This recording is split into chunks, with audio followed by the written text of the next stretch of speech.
Radhika and her family ব্লগের আরেকটি নতুন ভিডিওতে আমার সকল দর্শককে জানাচ্ছি অনেক অনেক ওয়েলকাম। আজকে আমরা যাচ্ছি আমাদের ময়নাগুড়ির খুকশিয়া পার্কে। রাধিকার এক ফ্রেন্ড, আমাদের বাড়ির অপোজিটেই বাড়ি, তোজো, ও সারদা স্কুলে পড়ে, ক্লাস 3তেই পড়ে। ওদের হচ্ছে গিয়ে ফাইনাল এক্সাম শেষ হয়ে গেছে। তো আজকে রাধিকাকে স্কুল থেকে আনতে গিয়েছিলাম আমি। তো স্কুল থেকে এনে জাস্ট গেটের সামনে আমি নেমেছি ওকে নিয়ে, তখনই তোজো ঘর থেকে দৌড়ে এসে আমাকে বললো, আন্টি চলো না যাই কোথাও ঘুরতে। তাই বললাম কোথায় ঘুরতে যাবি? আমি বললাম শনি রোববার কর, কারণ রাধিকা স্কুল মাত্রই এলো, খাবে, স্নান করবে, একটু রেস্ট নেবে, ঘুমোবে। মানে চলো না আজকেই যাই, কারণ বাচ্চা মানুষ এমন করে আবদার করলো না, আর ফেলতে পারলাম না। তো আমি বললাম চলো চলো পার্কে যাই। বলে না, ময়নাগুড়ি শিশু উদ্যানে প্রচুর গেছি, চলো অন্য কোনো পার্কে যাই। তো এই বেলায় কোন পার্কে যাব বলো? তো বাড়ির কাছে শিশু উদ্যান ছাড়া আমাদের ময়নাগুড়িতে আছে খুকশিয়া পার্ক। তো সেখানে যাচ্ছি আমরা, তোমরা সঙ্গে থাকো। আশা করি আমাদের এই বাচ্চাদের ছোট্ট একটা ভিডিও তোমাদের ভালো লাগবে, সঙ্গে এসো।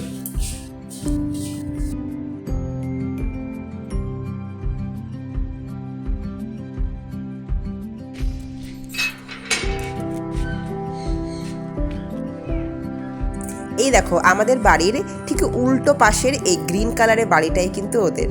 তাহলে চলো যাই, একটুখানি দেখা করাই ওদের সাথে।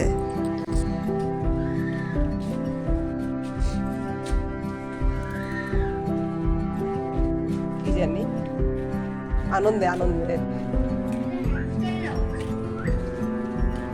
ও বাবা, দেখি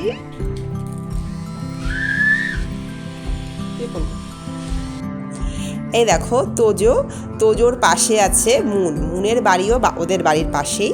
মুনের মা যেহেতু যেতে পারছে না, তাই মুনকে আমরা নিয়ে যাচ্ছি। কারণ সবাই যাচ্ছে, দুটো বাচ্চা পাশাপাশি বাড়ি, মাঝখান থেকে একজন বাচ্চা যদি না যায়, ওর তো মনটা খারাপ হবে, তাই না? তো ওর মাকে বলে ওকেও আমরা নিয়ে যাচ্ছি। তো বাড়ির সামনে টোটো পেয়ে গেলাম, এখন ওনাকে বলা হচ্ছে যে উনি যাবেন কি না। তাহলে চলো আমরা রওনা দিয়ে দিই।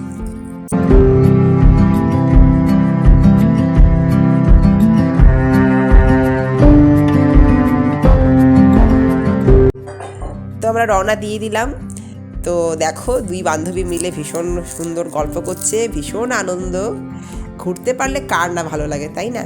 তো খুকশিয়া পার্কটা আমাদের বাড়ির থেকে খুব একটা দূরে নয়, যদিও খুকশিয়া পার্কটা ময়নাগুড়ি শহরের থেকে কিন্তু বাইরে, একটু গ্রাম ঘেঁষা, একটু শহরের হই হুল্লোড় আর জনসাধারণের যে যানজট, সেখান থেকে একদম দূরে একটা প্রাকৃতিক পরিবেশে আমাদের বাড়ির থেকে যেতে লাগে এই 15 মিনিটের মতন। তোমাদেরকে নিয়ে যাচ্ছি, দেখবে তোমরা কি সুন্দর প্রাকৃতিক পরিবেশ। চলে এসেছি। তো আমরা দাঁড়িয়ে আছি এখন টিকিট কাউন্টারের সামনে। পার হেড 20 টাকা করে লাগে। তো যেহেতু 3টে বাচ্চা আছে আর 2জন বড়, তো বললো একজন বাচ্চার টিকিট লাগবে না। তো বেশ ভালোই হলো, চলো তাহলে টিকিটটা কেটে ভিতরে ঢোকা যাক। পার্কে ঢোকার আগে তোমাদেরকে দেখিয়ে দিই আশেপাশের পরিবেশটা, যেটা প্রথমেই বলছিলাম আমি, যে শহরে যানজট থেকে একদম দূরে একটা শান্ত নিরিবিলি পরিবেশ। সামনেই আছে একটা ছোট্ট একটা নদী বা ডোবা, এটা নদী হবে হয়তো। তো একদম প্রচুর কচুরিপানাতে ভর্তি, এটা নদী না ডোবা ঠিক বোঝা যাচ্ছে না, কিন্তু অনেকটাই লম্বা। আর হচ্ছে গিয়ে যেখানে জনসংখ্যা প্রায় অনেকটাই কমই বলা চলে। তাহলে চলো, বাচ্চারা ভিতরে ঢুকে গেছে, আমরাও ঢুকে পড়ি। তো পার্কে ঢুকে বাচ্চারা প্রথমে যেটা করলো সেটা হলো গিয়ে ফটো শুটিং। দেখো পোজ দেখেছো এক একজনের।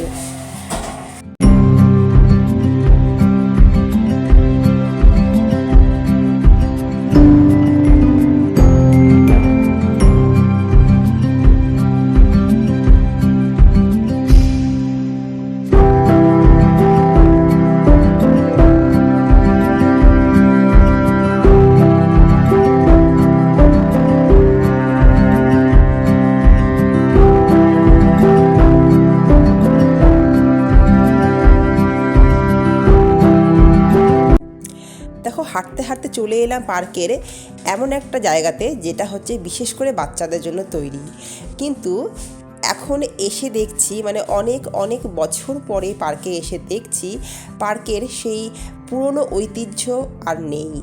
বাচ্চাদের জন্য যে সংরক্ষিত যে জায়গাটা, যেটা হচ্ছে গিয়ে বাচ্চাদের পার্ক বলে যেটা হচ্ছে গিয়ে তৈরি করা হয়েছিল, সেখানে বাচ্চাদের খেলার বিভিন্ন যে সাজ সরঞ্জামগুলো সবই প্রায় মোটামুটি ভাঙা, জং ধরা।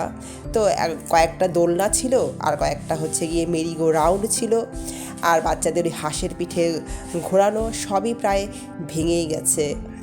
তো কি বলবো, কর্তৃপক্ষের দেখাশোনার অভাব বলো বা সচেতনতার অভাব। তো যাই হোক, ময়নাগুড়ির একটা ঐতিহ্যবাহী পার্ক যেটা খুকশিয়া পার্ক সবার কাছে বিশেষ পরিচিত, সেটা আর আগের ঐতিহ্য সে ধরে রাখতে পারেনি। তো দেখো এখানে দুটো স্লাইড আছে, সেখানে ওরা উঠেছে, এটারও অবস্থা মোটামুটি ভঙ্গুর। তো আমি উঠতে বারণই করলাম, তো বাচ্চা মানুষ তো কথা শোনে না, 1-2বার উঠেছে, যতটুকু পেরেছে ওরা এখানে আনন্দ করেছে। দেখো আনন্দ করছে ওরা, বাচ্চারা তো এইসব বোঝে না, বাচ্চারা একটু খেলার জন্য একটু খোলা মাঠ, একটা সুন্দর পরিবেশ পেলেই ওরা আনন্দ করা শুরু করে দেয়।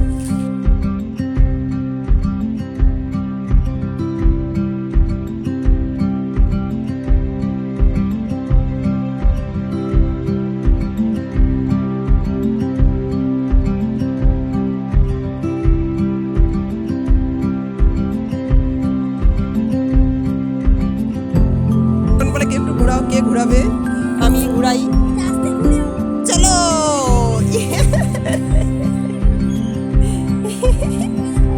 কি আনন্দ না? হ্যাঁ থাক না, এখানে বড়দের দোলনাও আছে। এটা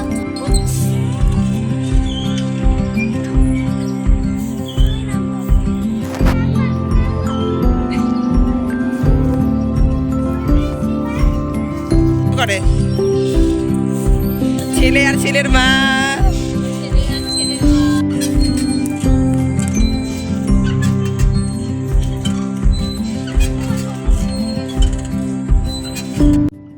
এই পার্কের মাঝখানে আছে একটা বড় পুকুর, যার জলটা দেখতে একদম লাল।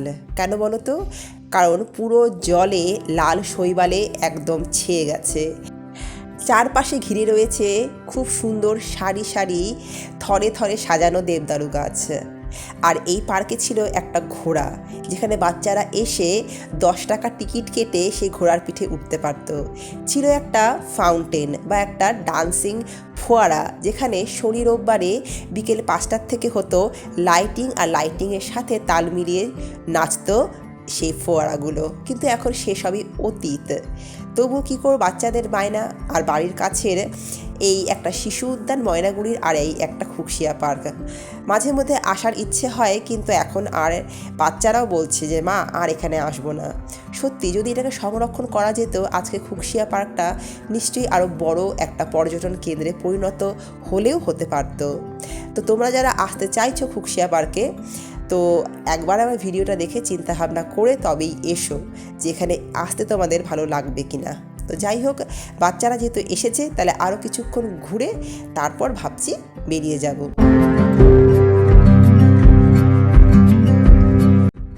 চলো চলে যাই।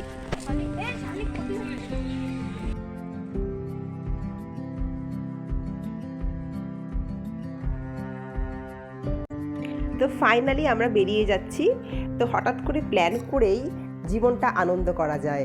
আগের থেকে অনেক দিন থেকে প্ল্যান করে রাখলে না, সেটা আর পূর্ণই হয় না, কোনো না কোনো প্রবলেম চলেই আসে জীবনে। তো যাই হোক, আজকের মতন এখানেই আসি, দেখা হবে নতুন কোনো অন্য কোনো ভিডিওতে।